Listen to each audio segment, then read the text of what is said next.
So, yeah, let's have a conversation if I could jump here. in right there, because we're talking about Black Lives Matter. Yes. And at the end of the day, that discussion doesn't need to be had on Fifth Avenue. That discussion needs to be had at 1600 Pennsylvania Avenue, underneath our current administration. All these things that are going on right now in our communities is because of the people that are in charge right now, and not necessarily the ones that are coming down the pipeline. With respect to Black Lives Matter, with respect to our issues, all of these things were addressed in this meeting. And if Dr. Bryant would see, I can't cut off someone because of something they said. We're not going to always like what each person says. Mm-hmm. And so I'm not throwing it away. And so even with Dr. Bryant, Dr. Bryant has gone so far to go out on Twitter and call the people that were in that room prostitutes. And I'm wondering. He just called, let's just say, right here at this table, you just called. Yes, a pawn. He called me a pawn.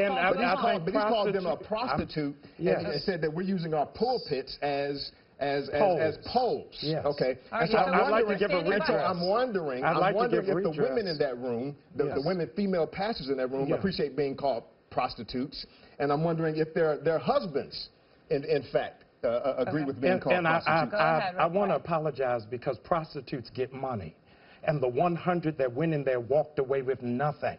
They did it for free.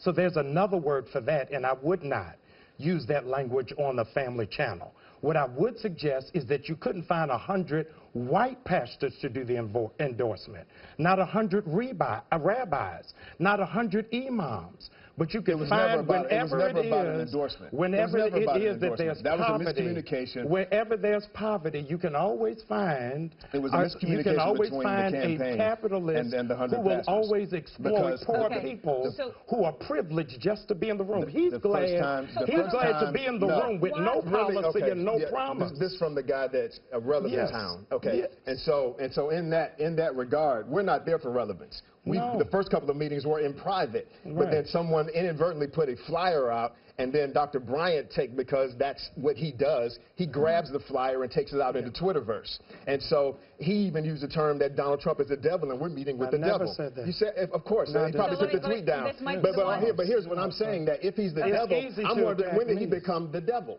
So because let me ask you, he was actually on his spin-off show, The Ultimate, whatever it was, with Omarosa. So I'm wondering, when you were cashing Donald Trump's check, was he the devil, or did he evolve to become the devil in 2015? He's full of sound inferior. I'm talking about policy.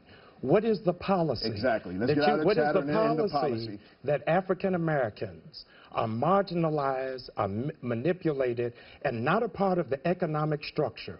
What is the economic policy that you go back to Cleveland with? This was the purpose of the meeting. Okay, share we talked with about us. tax incentives. You've given the endorsement. Right. As far as 3 hours of the meeting, probably 2 of the 3 hours were on economics.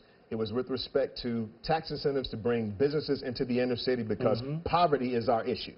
Okay, and so if we deal with poverty at that level, as far as in inspiring entrepreneurship and getting businesses back going, right now under this administration, black folks are worse off than we've ever been. 2009, we were at about 24% with respect to the poverty level. Now it's increased. Our wealth gap has increased, 18,000 to 142,000 for whites. And so this is all under the current administration. And so anytime you go to listen to someone other than the normal Democrat rhetoric that we're fed, here comes the minions to chase after us to say, get back on the plantation. Would you ever vote for anyone Republican? I'm looking not on personality, but on principle. And while we're in the middle of transition, I am open. My point is, would you ever vote for a Republican? I would vote for who I thought had the best blueprint for black America. And at this point, I do not believe, based off of what we have seen and what we have heard, and my dear colleague still has not pointed out one policy that talks about economic development, African trade, nothing dealing with massive. He just specifically talked about bringing businesses back into the inner city. And how do you do that? Tax incentives, once again. Okay, so did he talk about that specifically, tax incentives? He talks about that so that if you reduce the taxes in the inner city, so that now you can draw a business or a corporation into that area, they have the incentive to put jobs in that area. So that's what Donald Trump said he would do. Yes, he said underneath his administration. And beyond that, there were other things that were talked about with respect to police and police brutality, and that how he would look at it through a different lens versus what's going on right now under our current administration with Barack Obama in the White House and with black folks as the Attorney General. And so he's saying that all these things will be looked at. With respect to the Black Lives Matter guy, yes, if someone walks in my church or someone walks in Dr. Bryant's church and disrupts the place, he's going to be asked to leave. Now, he didn't endorse the guy. He didn't command his minions, so to speak, to beat him up. That was the... Are you okay with what Donald Trump said, that guy deserved to be roughed up? I'm not okay with that. That's ridiculous, of course. Okay. But I'm able to chew the meat, spit out the bones with anyone. That's just like I wouldn't throw Dr. Bryant away because he called us prostitutes. But he should be thrown away. He probably should have his ministerial credentials revoked, because I wouldn't call any of my brothers out of that name. The word you were using, you didn't say it, I will say it, was rape. That was the word you were saying. Well, I think, again, what it is really very disheartening that these preachers walked away with private promises while we're in the middle of an open presidential election.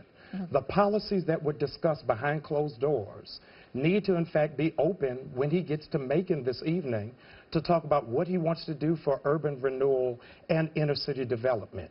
It cannot just be behind closed doors. When that next debate comes, I would love to hear what we're going to do on the inequity of our public schools, on how it is that our African Americans, even with degrees, are at a lower pay scale in Instead of attacking us, if Dr. Bryant would have signed up and came to the meeting, he would have heard these things. He would have heard about schools. He would have heard about the inequities. He would have heard about all of these things. Everything that he said was talked about in that room and will be echoed in the public as time progresses. Go ahead. Because I honor and appreciate the young people who are on the front line in Chicago, Minneapolis, and the young people he doesn't know in Cleveland who are a part of the Black Lives Matter movement. And if he would say, as Governor Christie has said, he would never meet with the young people of Black Lives Matter, the black preachers to go behind their back and go meet with them, I think is a slap in the face. And all the more, these are preachers who are not connected to the movement and have not been on the front line of what these young people are trying to accomplish. So I stood in allegiance with the young people who are, in fact, trying to effectuate change. If it's just about a conversation, then have a conversation with these young activists who are fighting night and day to see America live up to what it's supposed to be. Thank you both very much.